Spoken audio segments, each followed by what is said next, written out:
Welcome to another edition of Frankly Green Bay, brought to you by Baumeister. I booked this guy at a club 30 years ago.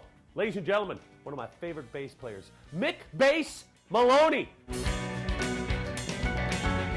Welcome to another edition of Frankly Green Bay. Got my buddy Mickbass Maloney. What's going on, Mick? I got my hand out here, man. Don't leave me hanging.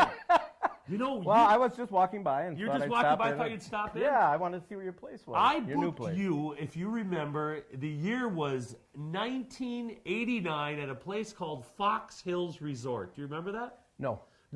And I remember playing there. Well, I think your band, we called Spellbound back then? Yep, Spellbound. Mick, I like this. When did the music bug hit you? I was still in grade school, actually, Catholic grade school. Okay. And I was on my way to becoming a priest. And I just happened, And you're a musician I happened now. to see the Ed Sullivan show Yeah. that Sunday night, and this was a group called the Beatles from England, and I just fell in love with their music and them. So I got a guitar and started playing guitar, and I switched over to bass when I was about 23 out of necessity. Necessity? The group I was with was a four-piece. The bass player left, and I thought, we don't need two guitar players anymore. Your brand new bass, what is that, a 12-string? No, it's a 7-string, right? No, it's based on a 7-string. It's it's a 6-string that I modified from a low, put a low E to a high F, so I can play it more like a guitar. Okay. My guitar background, that helps. Because you played, you're not just the regular rhythm bass player. You're playing leads when called upon, right? Yes. When did this happen? I don't remember. Well, when I was playing with Rondi Fay, Hi, Rondi. obviously, hi Rondi. In jazz idioms, everybody gets to take solos. Okay. So I thought I better start learning how to solo because I didn't really know how. And that was like 2011. So I started studying how to solo and how to understand soloing and theory and et cetera, and I ended up taking lessons with John Patitucci, who's a world-class bass player, and also Nathan East, who I'm still with, another world-class bass player. And so that all helped me learn how to improvise. Let's talk about songwriting. You've written a ton of songs. You actually won an award.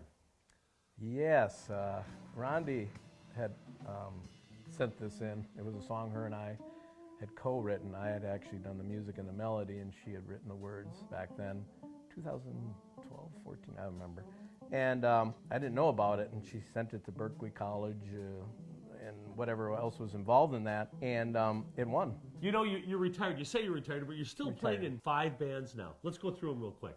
Tell me about Coyote Ghost. Okay, Coyote Ghost is the house band at the Red Oak Winery in Sturgeon Bay, and we're usually there every Friday and Saturday afternoon. So that's a fun one. I don't have to set up, tear down, just drink wine.